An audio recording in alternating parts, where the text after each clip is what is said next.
Skinner spoke to Simon and Nick about Arcadia, and over the next hour you can hear the world premiere of their LP, So Red the Rose. First, though, the...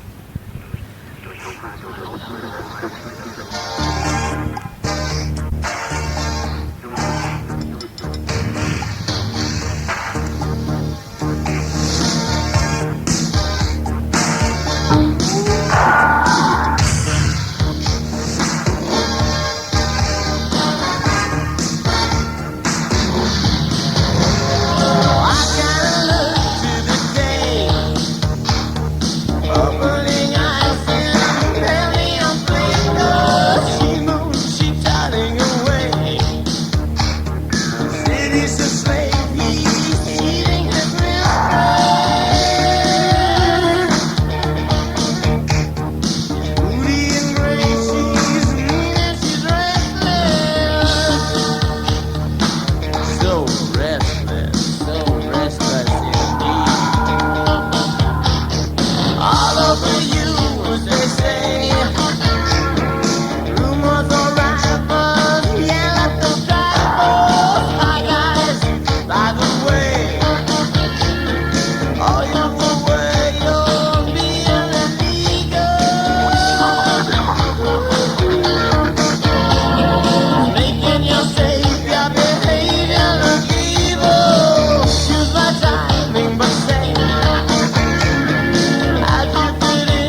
That's Election Day, Arcadia's first single off the album, So Read the Rose, and Simon Le Bon and Nick Rhodes of Arcadia, and Duran as well. We must say sounds funny, doesn't it? It does sound odd. They're both here at the moment.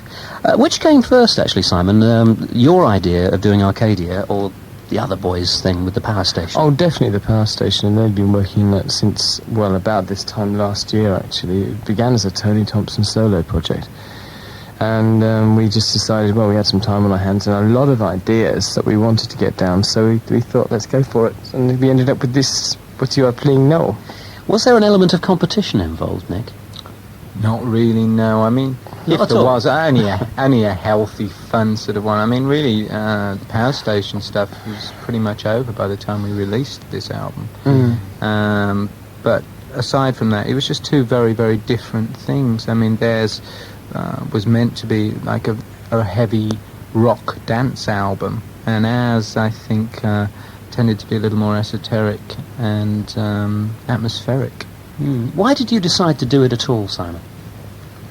Well, really, I mean, as I said before, it's something to do with the fact that we did have time on our hands. I mean, we could have either taken a holiday, done something else, or worked with each other, which we chose to do, mainly because we felt comfortable and we didn't see any reason why we shouldn't be able to work with each other. It's a bit of a busman's holiday, isn't it? You know, when you Not end up really, working. no, I disagree with that. I mean, it's...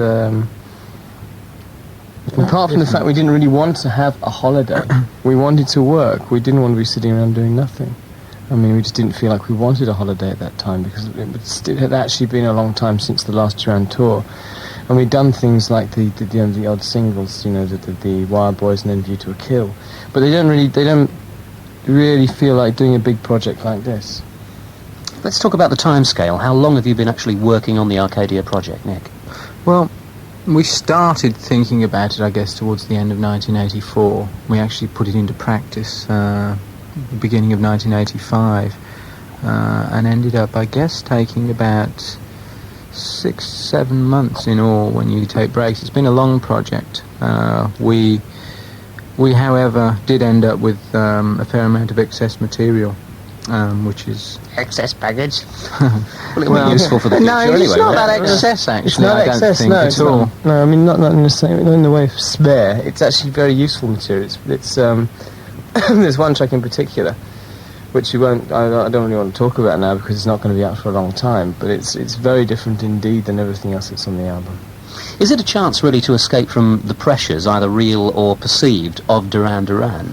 It's very different Sort of again. straitjackets, I think, or whatever. Well, it's not so much that with Duran Duran, it's just that we've, for 5 years, lived in incredibly close quarters with one another for 24 hours a day, pretty much every day, you know, touring all over the place in the studio till ridiculous hours, and we felt that we did need to break it down a little bit, because Duran Duran is not a formula that keeps repeating itself all the time, but it certainly has barriers, it has constraints to it, and they're the ones of a pop group.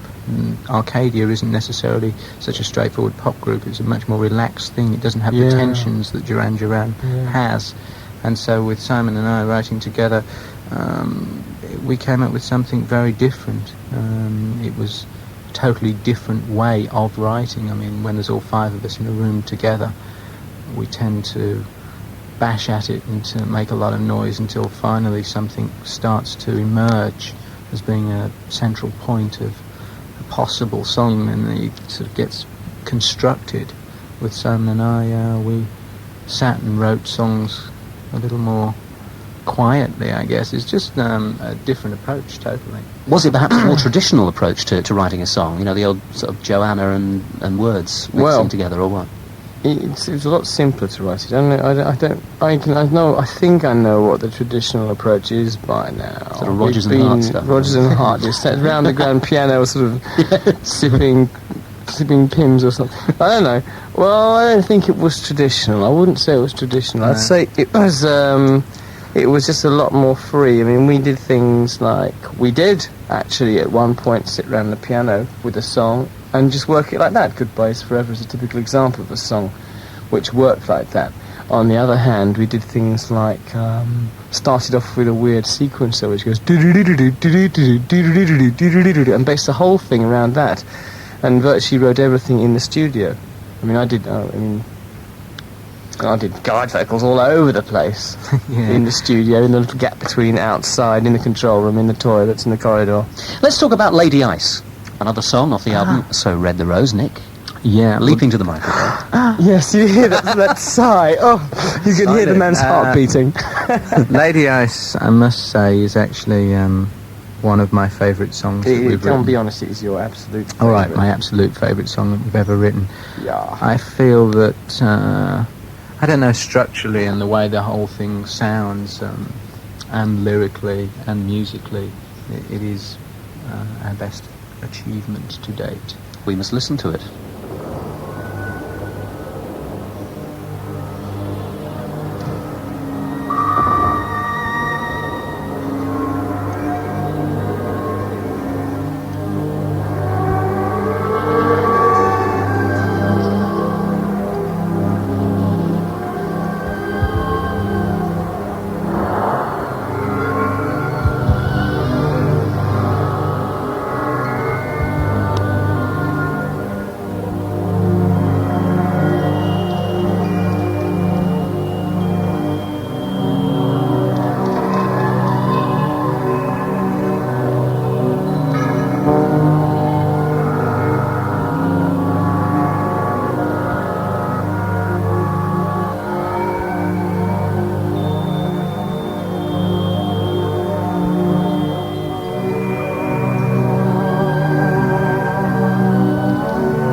Lady Ice, Arcadia. The album's called So Red the Rose, and I haven't actually asked you, why is it called So Red the Rose? Don't ask me, ask him. Ask him.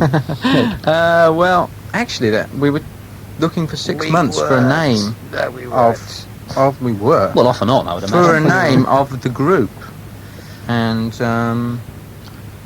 these things you look in the strangest places, in books and at old films and magazines. Come up with some pretty rotten Honeywell's names. film guide.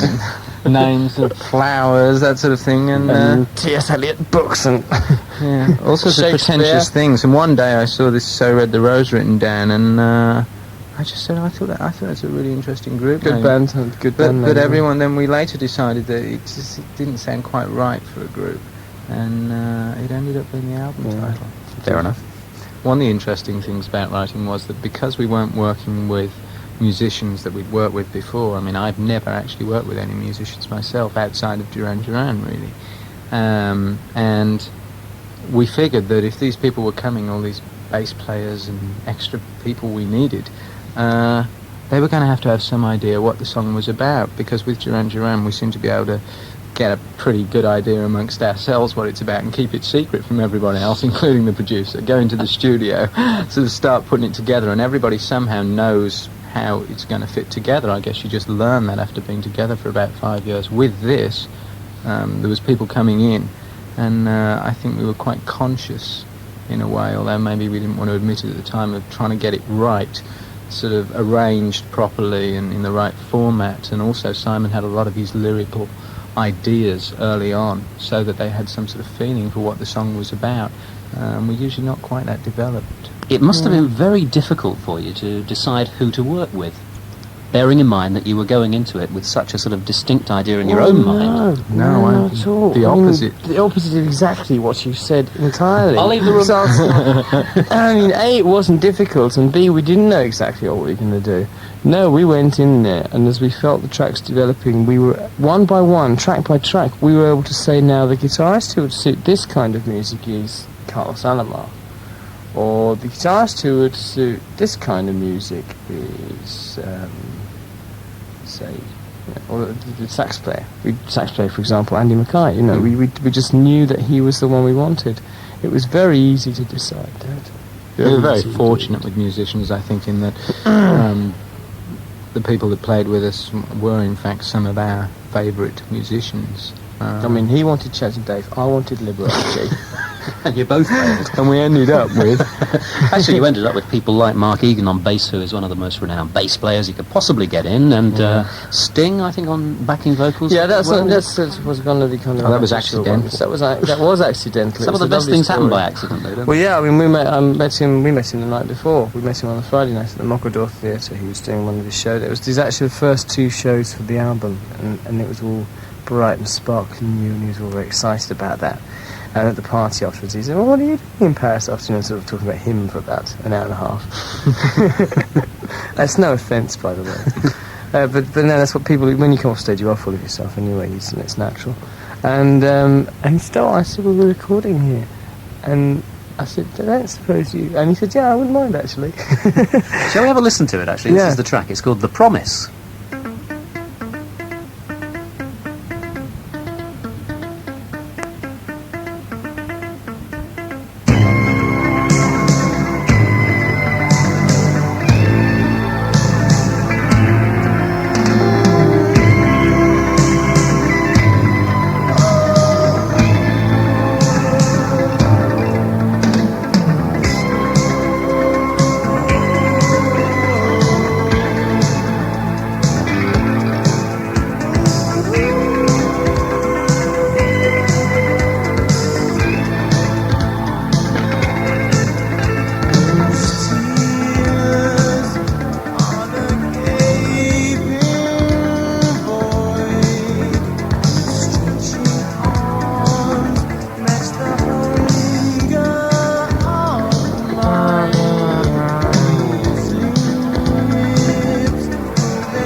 The Promise, the sound of Arcadia, Simon Le Bon, Nick Rhodes and Roger Taylor, plus several other famous people, including Sting on backing vocals there, from the album So Red the Rose.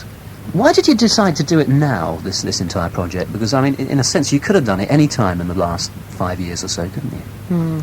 I think that now, so to speak, was just the right time. It felt very natural to do it.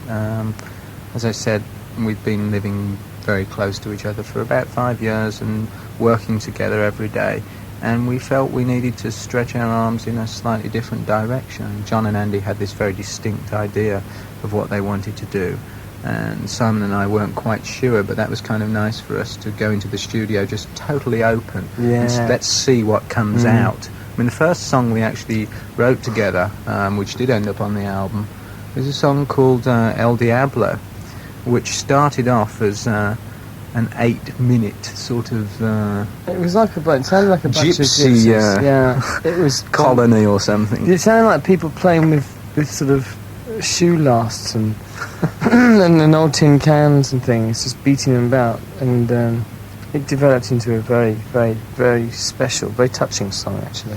The big danger of working like this must be keeping tabs of what's working and what isn't, you know, that you're not getting too self-indulgent. Sure. How did you manage to keep tabs on reality? Well, we did, we just got self-indulgent. I think, fortunately, our sort of self-indulgence probably does tally along somewhere with good songs, in that really we always try to write a good song. I don't think that a 4-minute drum solo, a 2-minute trumpet solo and a 1-minute guitar solo with a chorus at the end of it is a good song necessarily. We don't like that. I mean, that's very true, actually. I mean, people tend to be... I mean, self-indulgence can take two forms. It can take a form that's acceptable or a form that's not. And for me, certainly, self-indulgence is writing good music. I mean, it is an indulgence. I enjoy it. And it's not as though, well, you gotta sort of tame those down a bit, Simon, because... you know, those chords are a bit self-indulgent. I mean, I just enjoy good music, and that's what we actually come up with. It's a jolly melodic LP, isn't it? Yeah.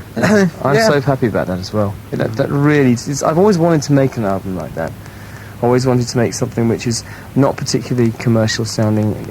Not so much... Not deliberately not commercial, but in actual fact, that's one of the things that I didn't want to have to worry about. I wanted to write the kind of music I like to listen to at home, not necessarily to dance to.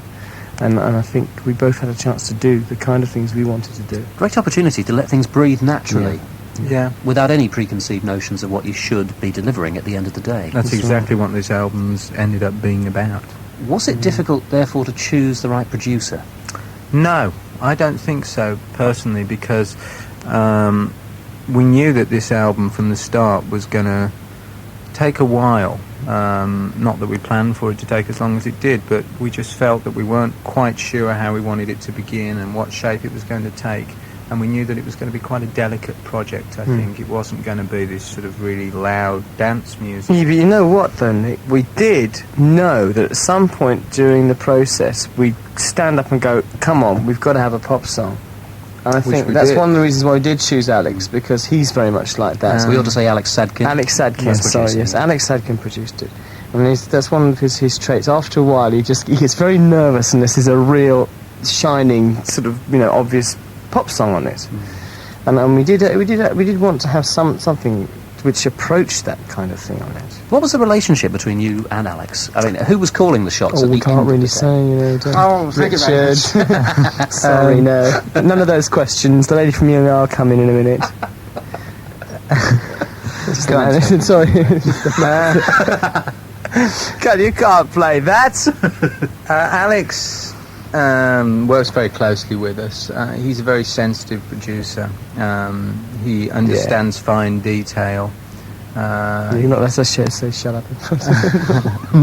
He works quite slowly but very surely, and he makes very careful decisions, which is something that's important to us because we have very vivid ideas ourselves of what we want all of our records to sound like. So there could never be a producer. You know, do we, though? Do we really know? I mean, you tend to think you know what you want, but when it actually comes down to it, there's so much that you kind of haven't filled in. And I think that's one of the things that's really good about Alex. He does fill in everything. He doesn't, you know, you tend to go in there thinking, well, that tune will carry the whole song. And in actual fact, it won't. What does he do? Corral the ideas, really, and just pull them into shape slightly? Well, to me, he's an overseer, a very good one to bounce ideas off. I mean, he likes to think of himself as Mr. Average, doesn't he? Sort of. No. He does. I beg to differ on this. I think Alex is probably one of the most perfect producers that, in sound-wise and overall arrangement and structure that I know of. That's why I like him, because as I was saying, I think that you have a pretty good idea of what you want it to sound like, what you want to be in it. Now, Alex can then take those ideas and say, well, yeah, why don't we mould that one just a little bit, and develop that one, and he's great for bouncing those ideas off, because he has a really good overall concept of the sound. Okay, time for another track. Any story behind Missing? Well, it's a very old song. It's written in 1978. I was on kibbutz at the time. I wrote it there. Has it changed a lot over that? Yeah, it has. I mean, not lyrically. The lyrics stayed the same. The tune's very similar. But I mean, it was a song that was played on an acoustic guitar. It's now it's got Nick Rhodes touch. It's sort of mutilated. Yeah, glitter sparkles from it now. It's a ghost story. Missing.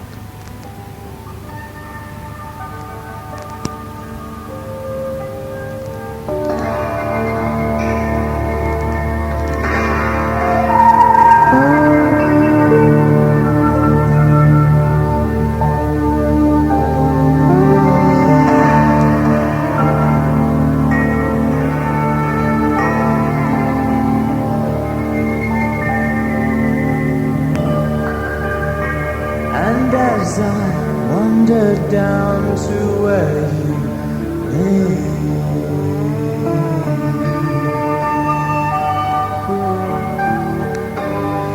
the blood rushed up to meet the roses in your hair.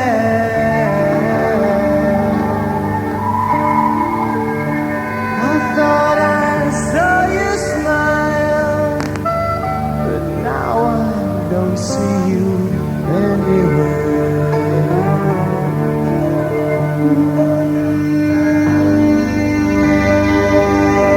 Whispering your song in my ear, how can you touch me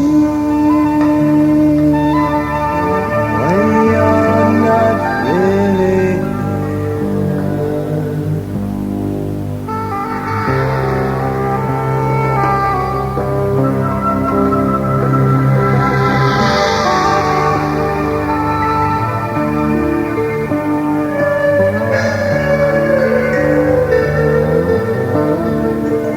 Stumbling out, I made my way towards the open door.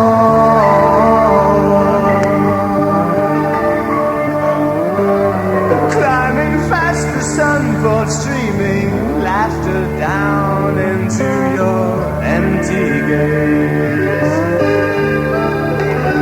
Where can I find you? Now I want to join in your game. I hear you calling. I hear you calling, calling, calling.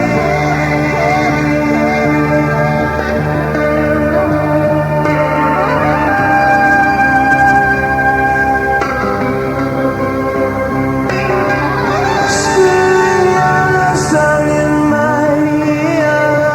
How can you touch me? How do you really dare?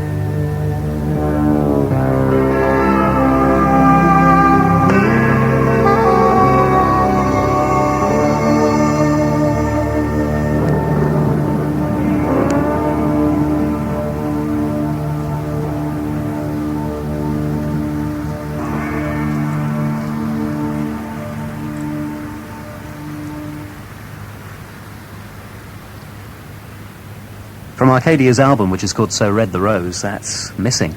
In a lot of the interviews that I've seen with you, the word mature bounces up again. And Well, that's never what we say. It's We interesting. never say that. It's always the people who write the article. I mean, we'd never be so stupid as to think we were mature or anything. but the perception that the entire project is an attempt to become more No, mature. that's wrong. That's not true. I mean, that's I think what it's a musical development. I mean, I think that in some ways it is more mature, but the thing that we didn't want to lose was that sort of bright, It's fresh, naivety. young naivety, if you more like. than Yeah. anything, yeah. At the same time as it developing musically or artistically or whatever, I think there has to be something there that keeps it sounding very new. That's always been important to us. I mean, Duran Duran is now sort of almost 6 years old, and the next record we make, I want it to be like making our first album again. Yeah, I mean, I think people who think going back to Arcadia say that's mature, being sort of listening to John and Andy, because they definitely did make a sort of conscious effort to become sort of more serious rock and roll performers and writers then, and we didn't. We just decided to write the kind of music that was going on in our heads at the time, regardless of whether it was commercial, whether it would sell, whether people would dance to it, listen to it, or think it was mature. How do you two think, the two projects that have just happened, how do you think they're going to affect Duran Duran next year when you get back in the studio together? It's very hard to say exactly, I think, how it will affect it, but I would certainly say for the better, because we really needed to tread in different directions to each other at that stage in our career, and now I think everybody's very eager to do another Duran Duran album. We've had our break and done something else, and we've all got new ideas, and we should be able to sort of rejuvenate the Duran Duran thing into something very exciting, I think, with the next album. It must be very hard, you see. I think from the outside, people find it hard to perceive a successful pop group.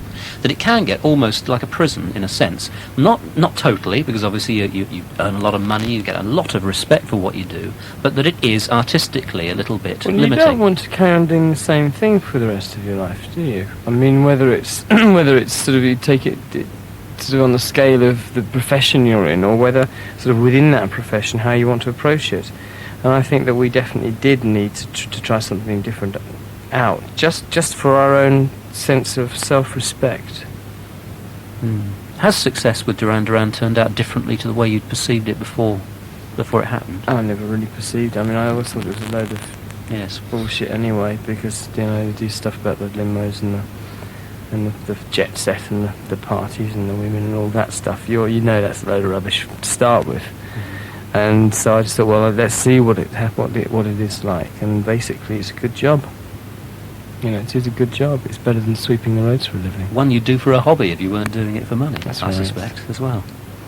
I think you're quoting me there, actually. I'm quoting me as well about No, my job, I tell you. No, Arcadia, actually, what we said was, in fact, if I didn't do it for a living and I had a holiday, I'd pay to do it. is there a theme to the LP? There is. It's very subtle. It's very undercurrent, isn't it? There's no definite conscious theme. You couldn't possibly call it a concept album. There are the lyrics are lyrically. actually quite abstract in places too. Do you think so? I think Yeah. they're very much more direct than I've ever written before. A lot more direct. But back to the theme thing. I'm sure you're going to ask me about that later, anyway. The theme thing is, if there is a theme, it must be freedom. I think freedom of choice and differing degrees of imprisonment as well. I just sort of. It's the only one theme that I can see now, looking as an outsider, that kind of occurs in virtually every song. And I don't know whether that's... I don't think it wasn't a conscious thing at all. It wasn't a conscious thing. But I think it's something which I was just questioning, sort of values, sort of questioning Duran, questioning the business, whether I wanted to do it, did I feel free? And on a lyrical level, I think that's the theme there is.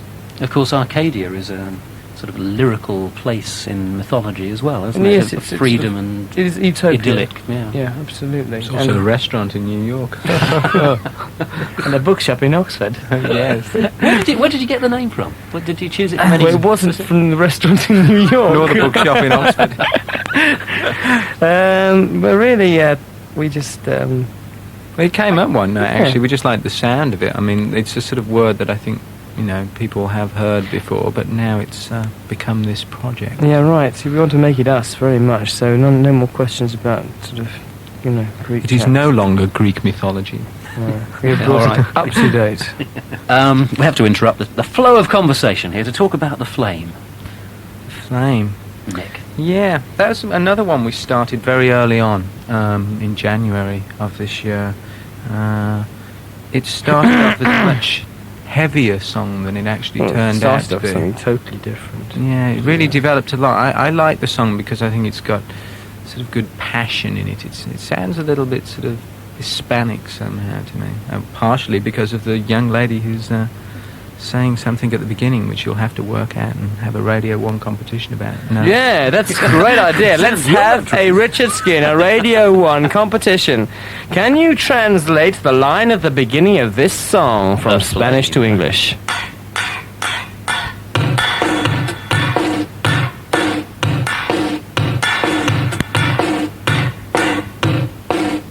Vengo de la tierra del fuego.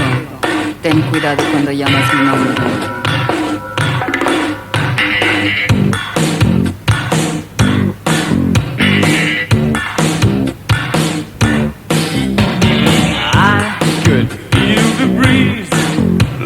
Change blowing through my doorway, warm and restless just as you walk by.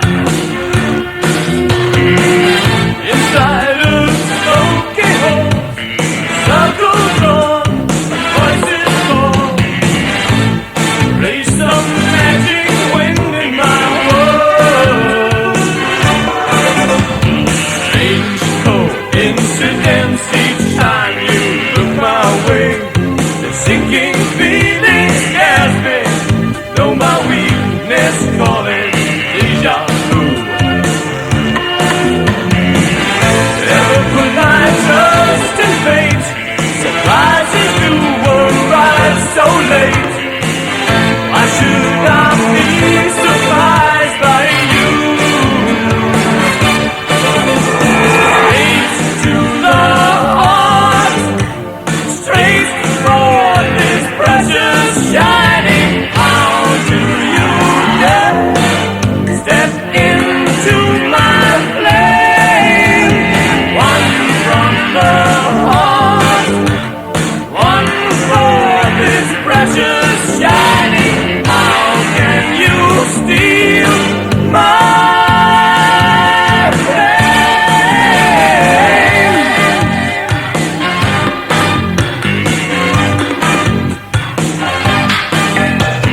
Sometimes cards are drawn and the tables turn. The waiting game is over. Take this dealer's hand and steal away the dawn. Never give me any chance to wander back from this innocence. Don't give me any chances at all. Straight to the heart, straight for this precious shining. How do you dare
The Flame, Arcadia, from their album So Red the Rose.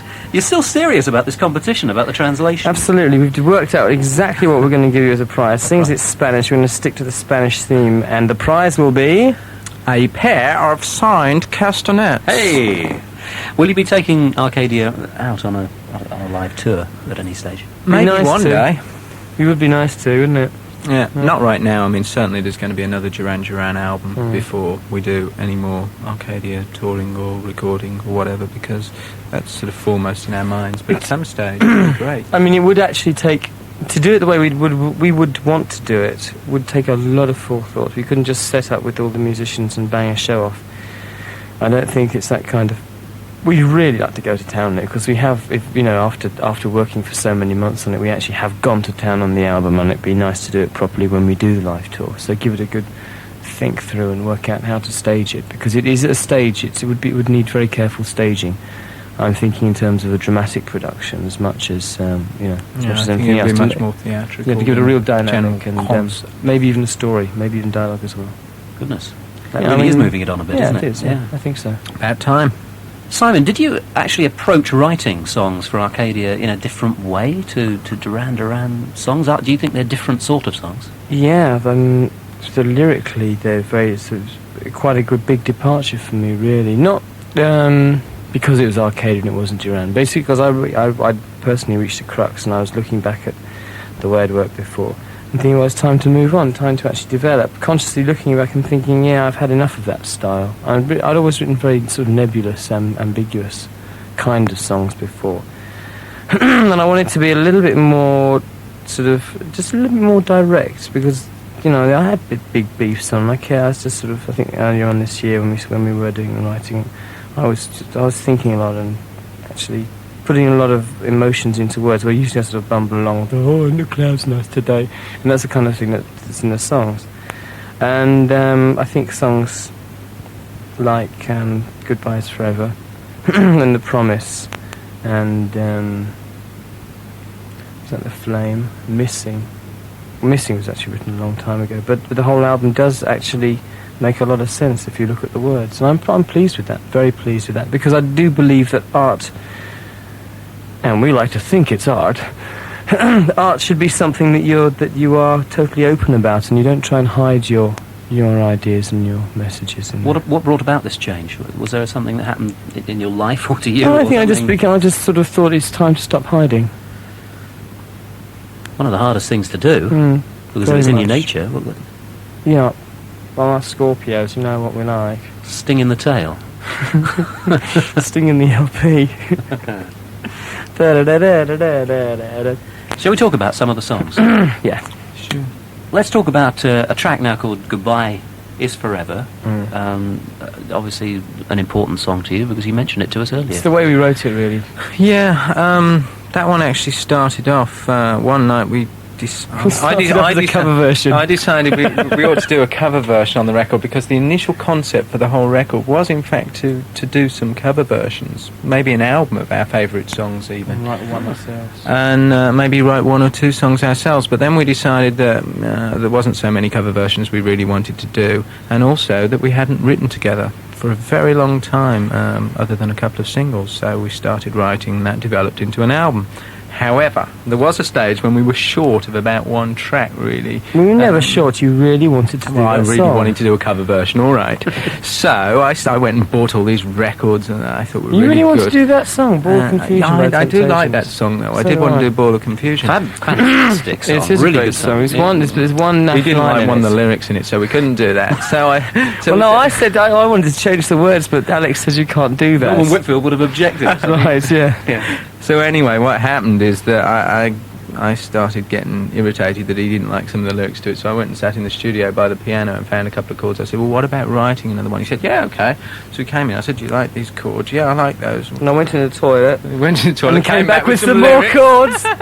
Had another piece. And suddenly, in about 40 minutes, he had the chorus melody. I had all the music pretty much worked out, and we had the song. Yeah, we had the song. This is the classic, isn't it? Written on toilet paper. Right. No, literally, this song took us 45 minutes to write. And that's why I love it so much. I mean, the sentiment's very quite simple. Goodbye is forever. It speaks to itself. Listen to the song.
side of cruel coincidence, caught up in our own fire to set us free.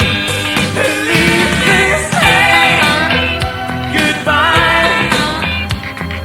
Goodbye is forever. Hey, forever. Goodbye is forever and ever.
Goodbye is Forever, written in about 40 minutes, which isn't bad going.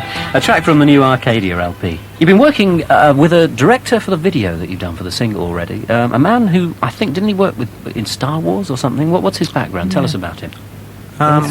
His name's Roger Christian. He's primarily a film director. He did a film himself called The Sender a while back. And he worked with George Lucas on the actual documentary of the making of Star Wars. Yeah. He's just an interesting chap that was suggested to us actually by Ridley Scott, who we were initially talking to about the videos, who was unfortunately tied up, but Roger's worked out every bit as good, I'm sure. Excellent director. Would you be working with him again? Certainly, yeah. Definitely. There's one more song to talk about on the LP. Perhaps you'd like to... What is it called exactly? Because I know it's been a subject of conversation. It has been a subject of conversation because we've just been trying to title it, actually. So here you are, freshly titled. Mr. Rhodes will tell you what it's called. It's called Rose Arcana. It's actually an instrumental. There's two instrumentals we recorded. The one that's ended up on the album was, I guess, our favourite out of the two. I'm sure the other one will materialise somewhere. It's quite an atmospheric piece. You'll have to have a listen to it. Thanks for talking to us today, by the way. Has this project been as much fun as you hoped it would be when you started? It's been a lot more fun than you could have ever imagined. It's been just super. Sincerity oozing there. No. Great. Thank you very much. Yeah, and a great pleasure to talk to you too, Richard. Thanks very much. Thank you very much indeed. Thank you. Thank you too.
Rose Arcana, followed by El Diablo, 2 tracks from the Arcadia album So Red the Rose. The Arcadia special was presented by Richard Skinner and produced by Phil Ward-Large. If you want to take part in the competition that Simon and Nick set, send a postcard with your answer to Arcadia, BBC Radio 1, London W1A 4WW.